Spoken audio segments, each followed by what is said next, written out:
जय श्री ओम नमः सिद्धेभ्यः नमो हरिताणं नमो सिद्धाणं नमो आयर्याणं नमो वज्रायाणं नमो लोये सवसाहुणम्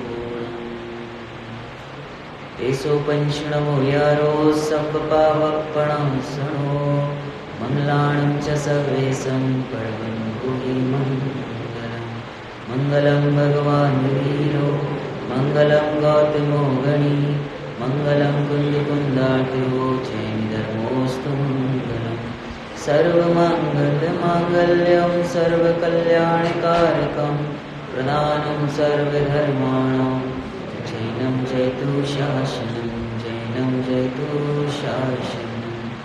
भरत भूमि है धर्म भूमि है यहाँ तीर्थंकरे आते हैं तारण तरण स्वयं तीरते भविजन भी संग तीर जाते हैं मुनिराजों की आत्म साधना भूमि तीर्थ बन जाती है जिनवाणी भी युगों युगों तक संतों के गुण गाती है।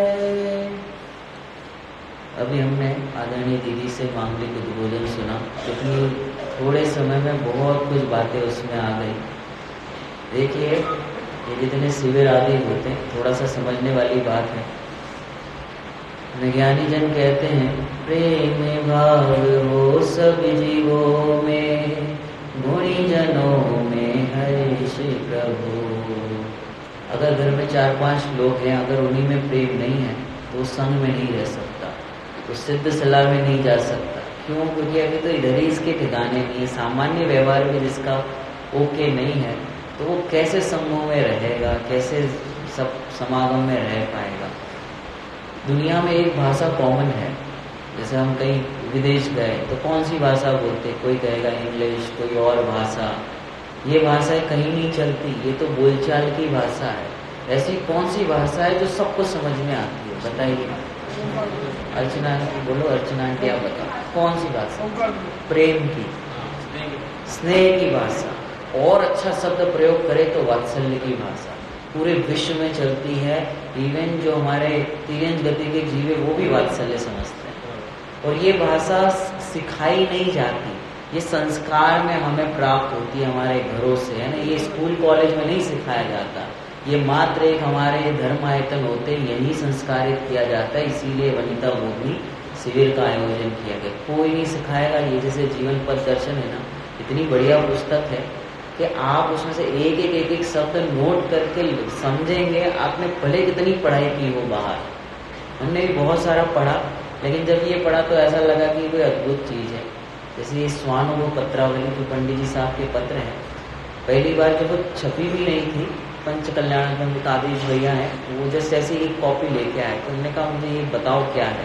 तो एक आध पढ़ा डॉक्टर साहब, थोड़ा सा ऐसा पढ़ा, मुझे इतना अच्छा लगा, मतलब मुझे ये चाहिए, कुछ भी करो चाहिए, बोले नहीं छपेगी तब देंगे। तो मैंने कहा मैं अभी पढ़ूंगा इसको, तो 5-10 पे पत्र वहीं पढ़ लिए। तो ये विश्व में कहीं मिलेगा नहीं। बाहर की लौकिक पुस्तकें पढ़ने से राग बढ़ता है या तो द्वेष होगा। यहाँ पे वीतरागता पुष्ट होती है और यही वात्सल्य सिखाती है, क्योंकि ये वात्सल्य से लिखे गए शब्द हैं तो हमारे में वात्सल्य के संस्कार आएंगे। लौकिक में राग की पुष्टि होती है तो राग के कार्यक्रम बढ़ेंगे। कितना कॉमन सेंस है। तो अधिक समय हम यहाँ पर लेके खूब लाभ ले रहे। हमारी जो बात चल रही थी ये वात्सल्य है ना, ऐसी नहीं आता। इसके तत्व निर्णय बहुत होना चाहिए। या तो ऐसे कहे कि जिसको वात्सल्य है उसी को ये तत्व प्रवेश करेगा, अदरवाइज वो रूखा रूखा सा रहेगा, ड्राइनेस रहेगा। कहेगा तो सही में आत्मा ऊपर लगेगा नहीं। और लगने की बात ही हम सुबह से कर रहे थे। 6वीं गाथा हमने पढ़ी थी ना, नथी प्रमत के अप्रमत नथी जे एक ज्ञायक भाव छे रीत सूत कथाएने जे ज्ञात ते तो तेज छे। ज्ञात वो तो वही है, कैसा नहीं है, प्रमत नहीं है भैया, अप्रमत नहीं है, कैसा है वो तो वही है। फिर हमने सुबह जो चर्चा की थी, कषाय की तीव्रता, कषाय की मंदता, मोह की तीव्रता, मोह की मनता, इस पे हमने काफी खुलासा किया था। कषाय की तीव्रता यानी पंचेंद्रिय के विषय भोग, और कषाय की मनता यानी दया, दान, पूजा, व्रत आदि के भाव, चाहे वो लौकिक में भी कोई कषाय की मनता हो। मोह की तीव्रता में क्या लिया था? एकत्व, ममत्व, कर्तृत्व, भोक्तृत्व बुद्धि। और मोह की मनता में क्या लिया था? ये जो एकत्व, ममत्व, कर्तृत्व, भोक्तृत्व बुद्धि है वो छूट जाए, ढीली पड़े, और ऐसा लगे, क्या लगे कि मैं ज्ञानानंद स्वभावी हूँ, मैं तो मैं ही हूँ, मैं शुद्ध आत्मा हूँ, मेरे में आज तक ये ने प्रवेश किया नहीं, मैं ये में गया नहीं। ऐसा चिंतन हो तो कषाय की मंदता, और ऐसा लगने लगे, ऐसा भाषित होने लगे, उसे कहते हैं मोह की मनता। अब हमने इसको विचार करते हैं थोड़ा सा कि कषाय की तीव्रता हो तो मोह की तीव्रता होगी कि नहीं होगी? हो सकता है ऐसा कि हाँ, ऐसा हो सकता है। और कषाय तीव्र हो तो कषाय मोह की मंदता हो सकती है कि नहीं हो सकती? जैसे किसी को गुस्सा आ गया तो उसके मोह मंद हो सकता है कि नहीं हो सकता है? कि हो सकता है। कैसे?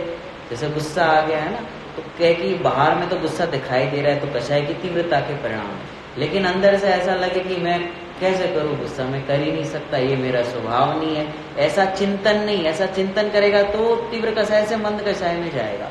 लेकिन ऐसा उसे लगे तो क्रोध के काल में भी उसके धर्म होते रहता है।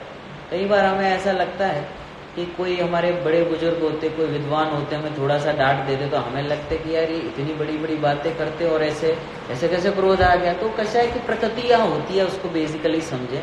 लेकिन अंदर से ऐसा लगता है कि ये मेरा स्वभाव नहीं, लगना चाहिए, ऐसा लगे कि ये मेरा स्वभाव नहीं, तो मोह की मनता, इनके धर्म चालू है। हमें लग रहा है कि गुस्सा आ रहा है, क्रोध आ रहा है।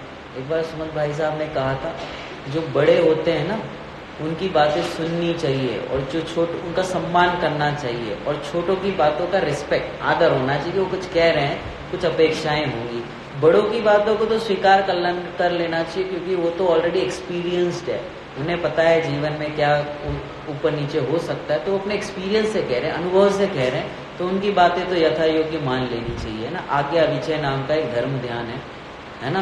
तो जिनेंद्र भगवान द्वारा जो कथित वचन है, जिन वचन रमयन्ते, उनके द्वारा जो कथन कहे गए हैं उस पर हम क्या करें? आज्ञा समझ के माने उसे, है ना। तो इस प्रकार से विचार करना चाहिए। तो देखिए, कषाय की मनता के साथ मोह तीव्र हो सकता है। सुबह अपनी बात चली थी, कषाय मंद हो, मैंने मंदिर में दान दिया, है ना। और मोह कैसे तीव्र हो सकता है? मैंने दिया, मैं देता हूं, ऐसा लगता है। और कषाय की मंदता हो और मोह मंद हो सकता है। कषाय मंद हो और मोह भी मंद हो, ऐसा भी पॉसिबल है कि हाँ, कैसे कि मैंने दान दिया और मैं ऐसा विचार, और कौन दे, ये तो परिणमन है, ऐसा विचार है तो कषाय की मनता। लेकिन ऐसा लगे, भाषित हो, क्या लगे कि मैं देने वाला कौन, ऐसा लगे, ये तो परिणामन है, पुद्गल का परिणामन हो रहा है, ऐसा लगे तो उसे कहते हैं मोह की मनता। अब हम थोड़ा सा प्रथमान योग से विचार करते हैं, क्योंकि इसकी पुष्टि कैसे होगी? तो ये प्रथमान योग के आदि ग्रंथ होते हैं।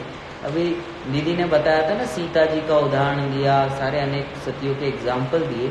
तो उसमें जैसे हमें गजकुमार मुनिराज के बारे में बात करें, या अनेक मुनिराजों की बात करें, या किसी ज्ञानी जीव की बात करें, तो देखिए उनके जीवन में भी उदय तो बहुत आते, कषाय की तीव्रता भी देखी जाती है।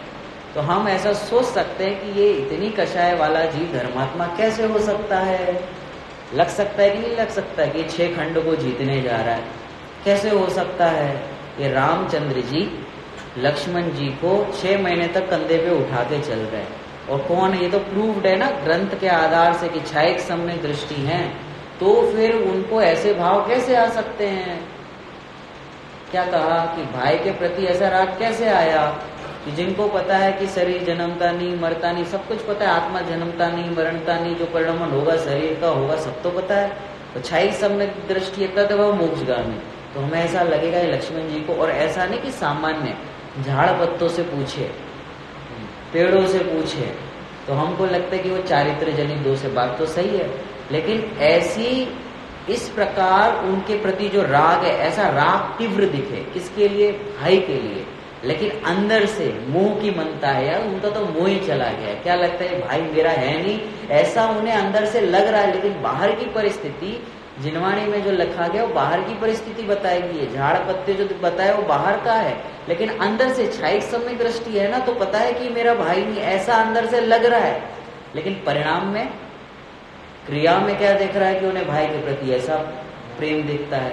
तो जीवन में यदि कोई राग अधिक हो जाए तो चिंता नहीं करना, यदि द्वेष के कोई ऐसे उदय आ जाए तो चिंता नहीं करना है। कषाय की मनता और तीव्रता है अपने हाथ में नहीं है, क्योंकि वो बलभद्र है ना, तो नारायण के प्रति सहज ही ऐसा संबंध होता है। कोई भी बलभद्र हो और नारायण हो, उनके बीच के संबंधी ऐसे होते हैं, ऐसे ही नारायण और प्रति नारायण का भी होता है। तो ये तो बाहर की अवस्था है। अब यह है कि मैं अपना पूरा जीवन कैसे लगाऊं इसमें, पूरा जीवन अनादिकाल से हमने इसी में लगाया है।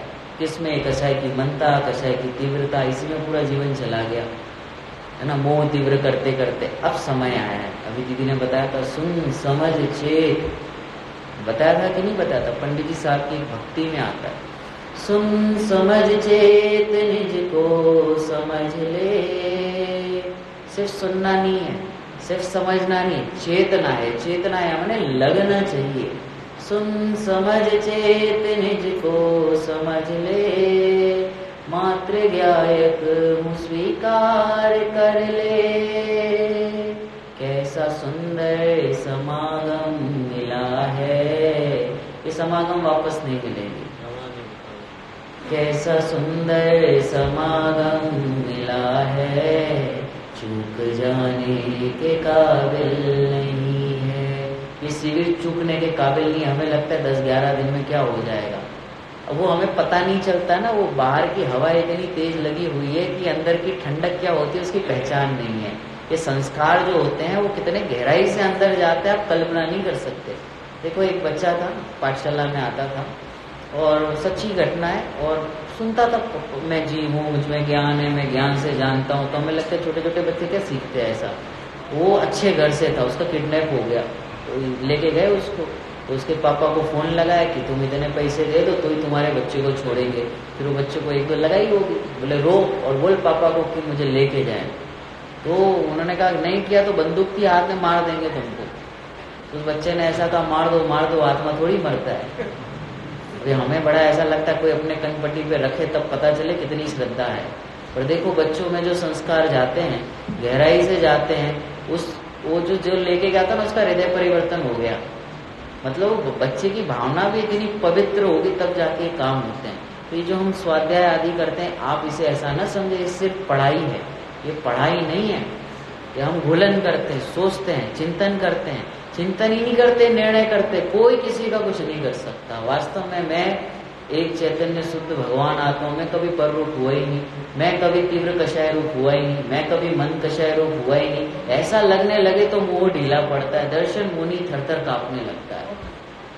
इतना गजब का काम होता है। हमें अभी भी ऐसा लग रहा है कि हम खाली ये शिक्षा देंगे तो चल जाएगा, तुम अच्छे से बोलो सबसे।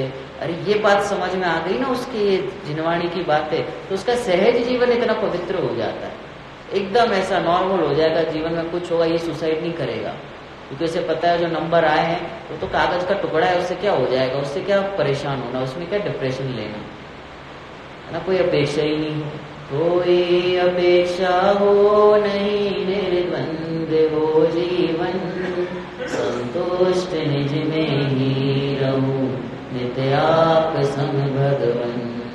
कोई अपेक्षा नहीं हो। कब अपेक्षा नहीं होगी? कि जब क्षय द्रव्य का परिणाम समझ में आ जाएगा, जब ये बात समझ में आ जाएगी कि एक द्रव्य दूसरे द्रव्य का कुछ नहीं करता, सब परिणामन हो रहा है, वो ही कर नहीं रहा, और मेरे करने से वैसे ही कुछ नहीं होता है। ये बात मात्र चिंतन तक नहीं, ऐसा निर्णय हो जाए तो ये डिप्रेशन में जा नहीं सकता। इतनी सरल विद्या है, पर थोड़ा पेशेंस रख के सुने समझे तब तो काम हो। पूरा प्रथमानुयोग समझ में आ सकता है कि हमें ऐसा लगता है ज्ञानी जीव ऐसे कैसे करते हैं, ऐसे कैसे जीवन। एक बार जब मैं पहली बार बड़े पंडित जी से मिलने गया, पंडित जी साहब, तो उनको देख के ऐसा लगा कि इनको बोर नहीं होता होगा, कंटाला नहीं आता। ऐसे टेबल पे बैठे थे और ऐसे पर्दा लगा हुआ था, हमें तो देख के ऐसा लगे ये तो दिन भर कंटाला आ जाए ऐसे। हमने पूछा भी कि आपको बोर नहीं होते, तो पर्दा क्यों लगाया है? तो बोले कि देखने जैसा क्या है वहाँ पर, क्या देखें, देखने जैसा तो एक मात्र आत्मा है। ऐसा तो मैं तभी तो इतनी बात समझ में नहीं आया। मतलब ठीक है, अब ज्ञानी जी है तो अपन क्या कहें ऐसा। फिर धीरे धीरे जब ये बात पढ़ी समझी गहराई से, तब समझ में आया वास्तव में देखने जैसा कुछ नहीं है। लोचन बैजिन बरे कहे देखा सब संसार, जगत में कुछ भी देखने जैसा नहीं, एकमात्र ये स्वभाव और यही रमने जैसा है। ऐसी उत्कृष्ट बात अपने को शिविर आदि में सीखने मिलती है। देखिए मोह की मनता ये लगता बड़ा सरल है, उसमें बहुत अभ्यास चाहिए। ये तीन जो है ना, उसके लिए अभ्यास की जरूरत नहीं है। क्यों? क्योंकि अनादिकाल से यही करते आए हैं। कषाय की तीव्रता, मनता, मोह की तीव्रता करते आए, लेकिन इसका अभ्यास नहीं किया। ताते जिनवर कथित तत्व अभ्यास करेंगे। जब इसका अभ्यास करेंगे तो ये बात ख्याल में आएगी और इसके लिए अलग से पुरुषार्थ लगाएगा। बुद्धिपूर्वक ये काम करना पड़ेगा कि वास्तव में कोई किसी का कर नहीं सकता। किसी का वियोग हो जाए अपने घर में तो अपने को बड़ा सा बेचैनी सी होती है, सबके होता है। कौन ऐसा घर है कि जिसके घर में किसी का वियोग नहीं हुआ हो? तो मैं जिनवाणी सिखाएगी क्या कि मेरा कभी जन्म नहीं होता, कभी मरण नहीं होता। और जब घर में भी रहते हैं ना, साइकोलॉजी ये कहती है, तो भी हम कहाँ एक दूसरे को देखते हैं, हार्डली देखते हैं। मन में ऐसा है कि हमारे घर में है, बस इतना मन में है। और वो व्यक्ति एक जगह से दूसरी जगह ट्रांसफर हो गया है ना, उसको लोक में मरण कहते हैं, अपने यहाँ देह परिवर्तन कहते हैं। यही हुआ, एक जगह से दूसरी जगह चला गया, विश्व में ही है ना, कहीं नहीं गया। हम तो ये अपेक्षा रखते हैं कि हमें कभी ना मिले, मिले तो सिद्ध सिला में मिले, बाकी हमें मिलना ही नहीं। क्या मिल के करेंगे क्या? और जब साथ में थे अपने, तो अपन ने कौन सी तत्व चर्चा कर ली थी? पंडित जी साहब ऐसा कहते हैं कि जब दो या दो से अधिक लोग हो तो तत्व चर्चा करें, और अकेले हो तो तत्व चिंतन करें। बताओ हमारा ऐसा जीवन है कि नहीं है? क्या कहा प्रकाश चंद जी भाई साहब? दो या दो से अधिक जन हो तो क्या करें? तत्व चर्चा करें, और अकेले हो तो तत्व चिंतन करें। सिंपल, इतना सरल जीवन है। कहाँ माथा मार रहे अपन, और हाथ में कुछ नहीं आता है। सोनू भैया, अपन ने दही को क्रश करके तो क्या मिलता है? क्या मिलता है? दही को ऐसे मथते तो क्या मिलता है? छाछ मिलता है, मक्खन मिलता है। और पानी को मथे तो भाई साहब कुछ नहीं मिलता। प्रकाश चंद जी भाई साहब, आप बताओ क्या मिलता है? पानी को ऐसा मले तो क्या मिलेगा? भैया आप बताओ। कुछ नहीं मिलता है। दुनिया में कोई भी चीज ऐसी नहीं जहाँ कुछ ना मिले। मिलता जरूर है। Nothing is free in this world. क्या मिलता है? बहुत बढ़िया। वो पंडित अभ्यास का फर्क पड़ता है। थकान मिलती है, आकुलता मिलती है। कुछ मिला नहीं ना तो आकुलता मिलती है। अब हमें हंसी आ रही है कि ये पानी मतने से आकुलता आती है, तो हम पूरे दिन पानी तो मत रहे हैं दुकान पे जाके, क्योंकि अपेक्षा कर रहे सुख की सुख मिलने वाला है नहीं, तो थक के वापस आते हैं। और जैसा चाहिए था वैसा इनकम हुआ नहीं, पानी कोई तो मत रहे पूरे दिन। स्कूल जाओ, कॉलेज जाओ, इसी में जीवन पूरा हो जाता है। 60-70 साल यूं ही निकल जाएंगे और हाथ में कुछ आने वाला नहीं है। इसीलिए कहा ताते जिनवर कथित तत्व अभ्यास करिए। और ये अभ्यास करने से क्या होगा कि यदि कदाचित उदयवश दुकान जाना पड़े, शादियों में जाना पड़े, या शादी हो जाए, तो कदाचित ऐसा हो भी जाए, तो जो यहाँ से निर्णय किया हुआ है ना, वो ज्ञान हमें सचेत करता रहता है। मैं सिर्फ हुआ ही नहीं, कोई कुछ कह के भी चले जाए तो ऐसा लगता है कि क्या फर्क पड़ता है। भाषा वर्गणाई तो थी, जैसे उस पानी ने कपड़े को गीला नहीं किया था, ऐसे शब्द मेरे अंदर कैसे प्रवेश कर सकते हैं? तो किसका बुरा लगा है? जगत में कहीं बुरा लगाने जैसा है ही। और ऐसा जिस जीव को पता चल जाता है वो गजकुमार मुनिराज बनता है। वो सोबिल सेठ आया ना, सिगड़ी रखी, तो उन्होंने ये नहीं सोचा कि ये मेरे होने वाले ससुर जी थे, ये मेरे साथ ऐसा क्यों कर रहे हैं, मैंने इनका क्या बिगाड़ा। अगर ऐसा सोचते तो अपने बीच में बैठे होते। सही बात है ना? नहीं किया ऐसा विचार। क्या किया? ताते जिनवर कथित तत्व अभ्यास करिए। मेरे ही उदय ऐसे हैं, और उदय को भी उदय जानकर उदय की तरफ देखा नहीं। अब क्या सही मौका आ गया? अब तो सिगड़ी रखिए, अब मैं अंदर लीन होता हूँ। ऐसे लीन हुए कि सिगड़ी सिगड़ी में है, मैं मुझ में हूँ, परिणाम परिणाम में है, उपयोग उपयोग में है ना। वो गाथा है ना संवर अधिकार की, मैं उस उदय रूप नहीं, उदय मेरे रूप नहीं, मैं तो मुझ में ही हूँ। ज्ञात ते तो तेज छे। बस ऐसी समाधि लेगी केवल ज्ञान की प्राप्ति। Now it is up to you. ये हमारे पे डिपेंड करता है कि हम परिस्थिति में कैसे रिएक्ट करते हैं। हमें ऐसा लगता है हम मूर्ख बन जाएंगे अगर हमने कुछ नहीं बोला तो, शांत रहेंगे, हम पागल है, हर समय हम ही चुप रहे, हम ही सामने से जाके सॉरी बोले। अभी दीदी ने बताया था ना, क्षमा धर्म कहा। क्या कहा? क्षमा धर्म है, मजबूरी नहीं है। धर्म कहा, आर्जव धर्म है, मजबूरी नहीं है, सरलता धर्म है। और हमें लगता है हम सरल रहेंगे तो लोग हमें बेवकूफ समझेंगे। देखो गजकुमार मुनिराज ने ऐसी 5 पांडव जितने ज्ञानी जीव हुए, अगर रिप्लाई कर दे तो संसार बढ़े, तो अब हमारी चॉइस है ना, संसार बढ़ाना है या ये करना है। पंडित जी साहब ने लिखा, आदरणीय राजन पंडित जी साहब ने, साधर्मी से भी न बहस करना और विधर्मी भी संग चुप रहना, अंजन जैसे बने निरंजन है, बुद्धू बनकर तुम रह जाओगे, बहुत विवादों से बच जाओगे। किसको समझाना है, किसको जगाना है, क्यों माने किसकी कोई, क्योंकि आत्मा अनंत गुणों का धनी। वस्तु व्यवस्था समझ में आ जाती है ना, वो जीव मौन हो जाता है, इसी का नाम मुनि दशा है। इसीलिए मुनिराज ज्यादा नहीं बोलते, अल्प थोड़ी सी नींद, थोड़ा सा बोलते हैं, और वो जो भी बोलते हैं नहीं भी बोले तो उनके तो जीवन से ही प्रभावना होती है। आराधक जीव ही प्रभावना कर सकता है, बाकी तो सब बातें हैं, कुछ दम नहीं है। जैसे वो लौकिक की बात करता है वैसे यहाँ की गाथाएं बोल दी और चले गए। जब तक उसमें तत्व में वैराग्य नहीं हो, जब तक उसमें आचरण नहीं हो, पंडित जी कह रहे थे ना, उसका बेस होना चाहिए, है ना, कि जैसे रूखी रूखी बातें करें, आत्मा की बातें करें और जीवन में कोई सदाचारी ना हो।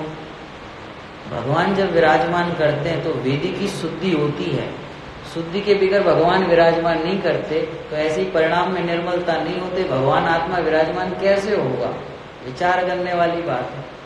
हम सोचते कि ऐसे ही चलते चलते कुछ आत्मा का दर्शन हो जाएगा, तो ऐसा नहीं है, उसके प्रोटोकॉल होते हैं। अब ये देखो, ये आते ना नेता आते तो प्रोटोकॉल होते हैं, सारा ब्लॉक कर दिया जाता है, तब तो एक नेता आ पाता है। इसी प्रकार से वो मंगलमयी घड़ी जब प्रवेश करेगी, वो परिणति पवित्र होगी, उसका कितना प्रोटोकॉल होता होगा। इसका नाम सदाचार का, इसका नाम आचरण का। नहीं तो रूखा रूखा है, अंदर से अहोभाव नहीं हो तो आप 2 लाइनें बोल तो कुछ दम नहीं है उसमें। इस प्रकार से विचार करना चाहिए। इसीलिए मुनिराज शांत रहते, क्यों, उन्हें दिख गया कहीं कुछ कहने जैसा नहीं है, कहीं कुछ करने जैसा नहीं है, क्योंकि होता जगत स्वयं परिणाम, मैं जब का करता क्या काम। ऐसी धन्य मुनि दशा होती है। तो अभी हम मुनिचर्या ले रहे थे, उसमें 2 लाइन ऐसे आई थी, जन्म जन्म की भूल बताई, ध्यायक की महिमा है आई।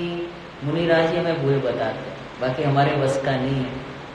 जन्म जन्म की भूल बताई, ध्यायक की महिमा है आई, मुनि जीवन ही जीवन है, मुनि जीवन बिन कहाँ संयम है, सिद्धों के लघु नंदन है आए, नवदा भक्ति से पड़ेगा है।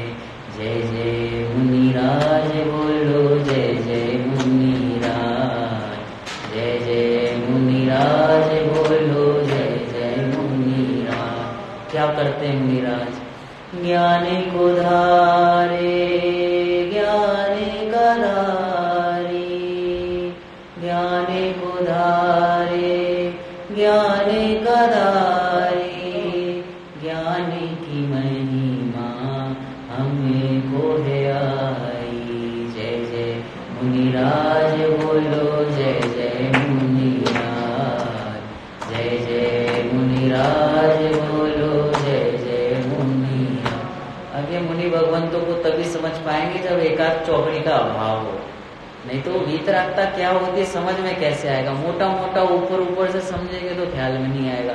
अनंतानुबंधी तो जाए, पता तो चले कि वो राजा कैसे मेरे पे हावी था। ये तो परिणति प्रकट होती तो जीव को ऐसा लगता है, ओह मुझे तो इन बातों की खबर ही नहीं थी। धन्य धन्य है वे जीव जो स्वानुभव की चर्चा भी करते हैं, वार्ता भी करते हैं। अद्भुत चीज है ये, अंदर का खेल है, ये बाहर से समझ में आने वाला नहीं है। बाहर में तो कशा तीव्र मंद दिख सकती है, अंदर से खेल चलता रहता है और अंदर का खेल ही सबसे महत्वपूर्ण है। एक बार निर्णय कर लो बस, फिर अनंत काल तक शांति से रहेंगे। और निर्णय नहीं किया तो फिर भटकना तो है ही, है ना। ये ऐसे जीवन निकल जाएगा, 2, 5, 10 साल निकल जाएंगे अच्छे से, लेकिन ऐसा अच्छा भी किस काम का जहाँ पे अनंतानुबंधी नहीं हो, आत्मा की अनुभूति ना हुई हो, ऐसा किस काम का। बहुत वात्सल्य प्रेम से रहना चाहिए। क्योंकि हमारे घर पे कोई 3-4 दिन मेहमान आए तो अपन उससे कोई झगड़ा नहीं करते, कोई बात नहीं कहते। क्या कहते हैं अपन, 4 दिन रहने के लिए आए, चल जाने दो जाने दो जाने दो, छोड़ देते हैं ना। तो अपने घर पे जो बाकी लोग हैं वो 40 साल 50 साल के लिए जाने दो, क्या फर्क पड़ता है। पर बाहर में अब सबसे जय जिनेन, कैसे हो, अंत हो गया, अच्छा चल रहा है, सब पूछेगा। और घर पे आके कुछ नहीं, ये कुछ समझ में नहीं आ रहा। बाहर में लाखों का दान दे और घर में भाई को समस्या हो, तो इसे वो समझ उसको हेल्प नहीं कर रहा, और मंदिरों में दान दे तो तुम्हारा दान हमें समझ में नहीं आ रहा। पहले उसका वो तो जीव है ना, सामने देख रहा है तुमको, वो जीव नहीं देख रहा। तो मंदिर का दान क्या है वो हमें समझ में नहीं आ रहा, क्यों दे रहे हो। घर में इतना वात्सल्य हो कि घर में कोई बीमार हो तो पहले उसको पूछे, फिर आओ मंदिर, कितना अच्छा लगेगा। और ऐसे ही आ जाओ तो रूखे रूखे 2-4 पूजा करके चले गए, वो क्या कहते हैं, पद्धति बुद्धि से आ गए और चले गए। कुछ नहीं होने वाला। जीवन पवित्र होना ही चाहिए, तब ये पवित्र दशा हम प्रकट कर पाएंगे। और ये जो सुनता है पढ़ता है, क्यों रुखे रुखे से बैठे रहते, क्यों ऐसा। ऐसे अकेले हो गए, अकेले हो गए। तुम अकेले ही तो हो अनादि से, और अनंत काल तक अकेले रहेंगे। स्वानुभव पत्रावली में पंडित जी साहब ने लिखा, मुझे बहुत लाइन अच्छी लगती है, जब भी अकेलापन सूनापन लगे तो ऐसा अनुभव करो कि मैं अनंत सिद्धों के मध्य में हूँ, अकेलापन सूनापन लगेगा ही नहीं, है ना। ये मिल गए ज्ञानी अपने को। बाकी है भाई, जैसे जैसे काल आगे बढ़ रहा है, कुछ एक जीव मिलेंगे, बाकी बहुत मुश्किल है। बाकी तो सब इवेंट होंगे। एक होते हैं शिविर, एक होता है इवेंट। इवेंट में लगता सबको अच्छा है, लेकिन अच्छा कुछ नहीं होता, मीठी मीठी बातें होंगी। देखिए, जहाँ वीतरागता पुष्ट होती हो, जहाँ वैराग्य पुष्ट होता हो, ऐसे प्रोग्राम कितने, उसको शिविर कहा जाता है। ख्याल में आ रहा है कि नहीं आ रहा। बहुत ऐसे वात्सल्य से। लास्ट टाइम जहाँ यहाँ आए थे ना, अपने बाहुबली मंदिर में, हमारे डॉक्टर साहब अध्यक्ष है, तो बहुत अच्छे से रहते हैं। हमने ये चीज़ देखी, सब तरीके के लोग हैं, लेकिन वात्सल्य बहुत अच्छा है। इस वजह से वो टिका हुआ रहता है। और एक व्यक्ति हटा वात्सल्य वाला, फिर देखो क्या होता है। तो पूरे मंदिर की नींव, धर्म धर्मी धर्मायतन, इसकी नींव पूरी वात्सल्य पे है।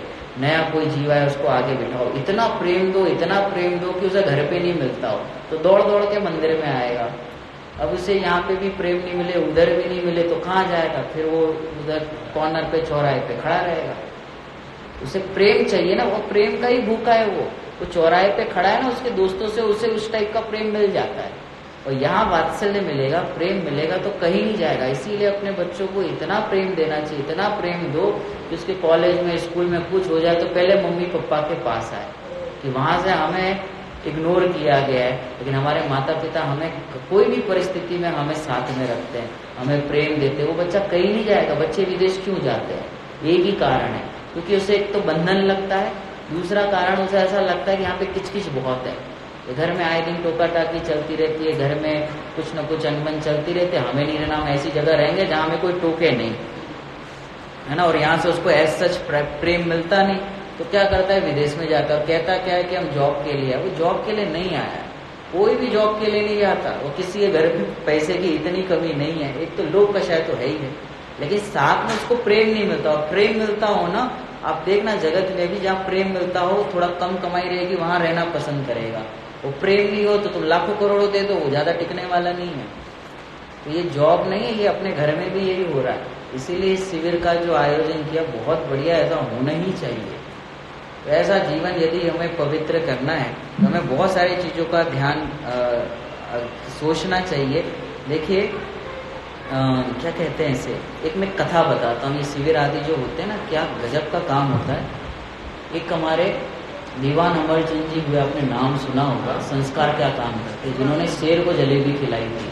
अब आपने शेर वाला इंसिडेंट तो सुना होगा, अब दूसरी कथा सुनना। उनका जीवन बहुत पवित्र था, अच्छे साधर्मी गृहस्थ थे, ज्ञानी जीव थे। तो एक बार ऐसा हुआ कि राजा को कुछ ऐसी शंका हुई कि किसी जैन ने कुछ मिस्टेक कर दी है।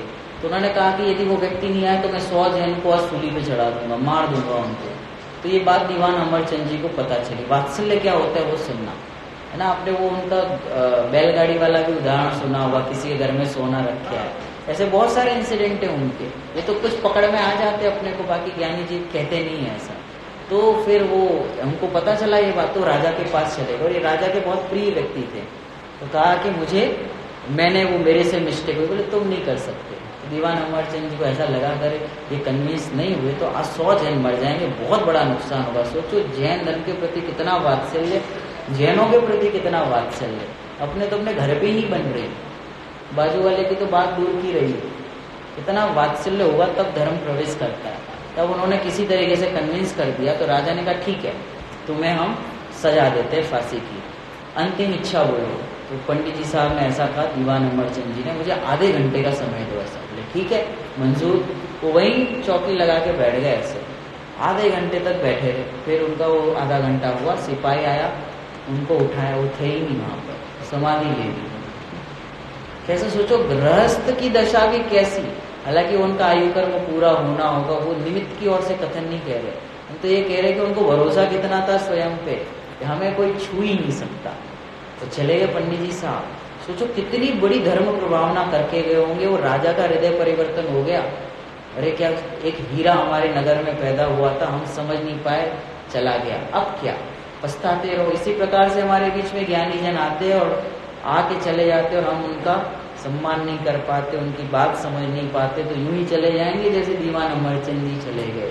जिस प्रकार से समुद्र में पैर रखते तो रेत कैसे फिसलती है, उसी प्रकार से अभी अध्यात्म भी धीरे धीरे सिसक रहा है।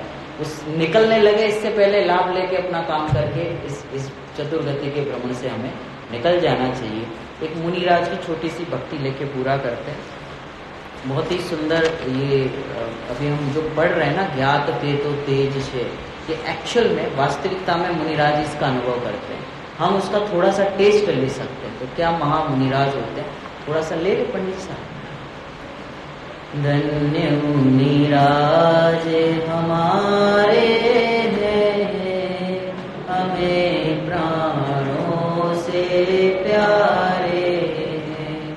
धन्य मुनिराज हमारे हैं, हमें प्राणों से प्यारे। अब एक उनका विशेषण है, धन्य मुनिराज की समता, धन्य मुनिराज की स्थिरता। ये मुनिराज का लक्षण था प्रवचन सार जी में, स्थिरता। अब जब हम पढ़ रहे थे ये सारी चीजें, मूलाचार्य जी पढ़ा, तब समझ में आया, उस स्थिरता का अर्थ समझ में आया। पूरा जीवन ही स्थिरता में है, 28 बिल्कुल पूरी स्थिरता पे। इसीलिए उनको दिन में विकल्प आ जाए तो एक बार ही आ रखा है, क्योंकि बाकी समय वो स्थिर रहते, स्वरूप की साधना करते। बहुत सारे उसमें लॉजिक है, न्याय है।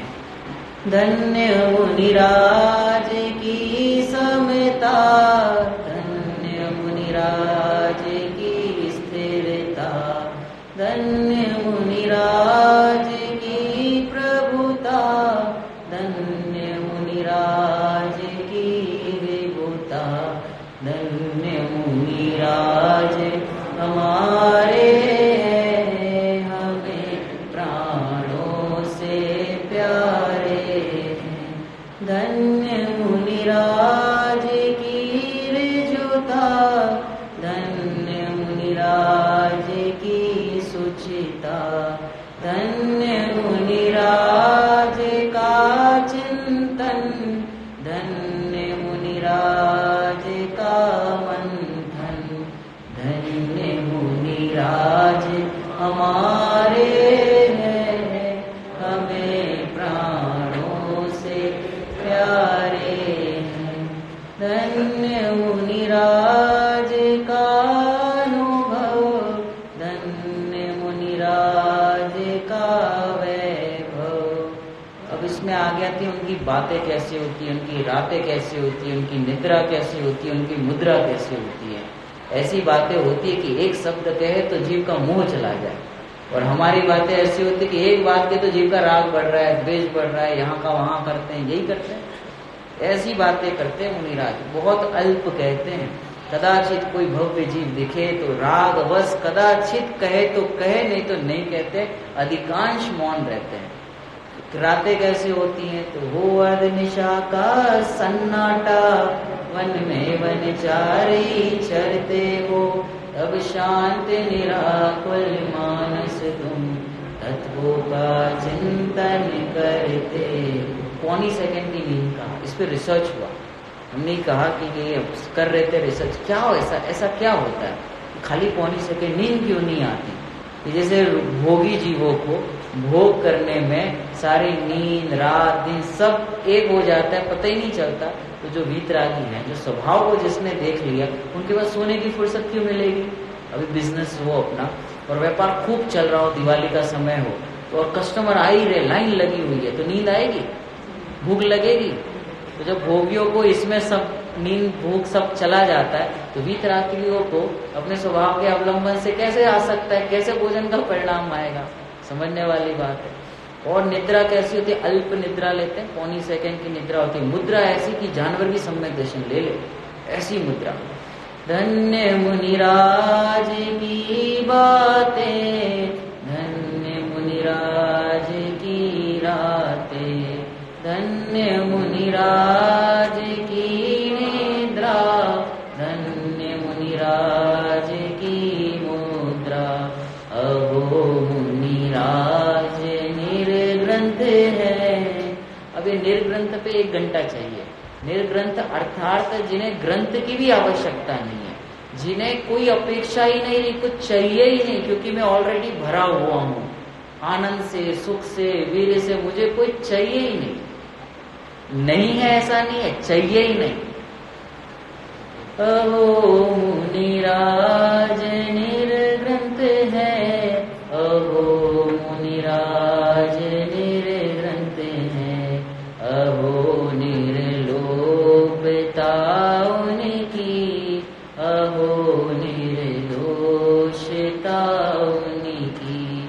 ये तो निष्ताप होते हैं, ये तो निष्काम होते हैं। धन्य मुनिराज हमारे हैं, हमें प्राणों से प्यारे। पहले स्वाध्याय के बाद चिंतन मनन, और चिंतन मनन के बाद निर्णय होगा तो सहजता आएगी, सरलता आएगी, मुनि जीवन समझ में आएगा, धर्म समझ में आएगा, धर्मी समझ में आएंगे, धर्मायतन समझ में आएंगे। एक बहुत अच्छी लाइन आती है, न जाने कब कौन कहाँ किसको ठुकरा दे, एक जिनवाणी माता ही है जो सबको अपना ले। इसलिए इसका पढ़ना चाहिए, खूब पढ़ना चाहिए। तो ऐसी प्रेरणा हम सब पढ़े जिनवाणी माता को और अपने हृदय में स्थापित करते हुए उस रूप परिणमन हमारा हो जाए, ऐसी मंगल भावना से विशेष विचार करें।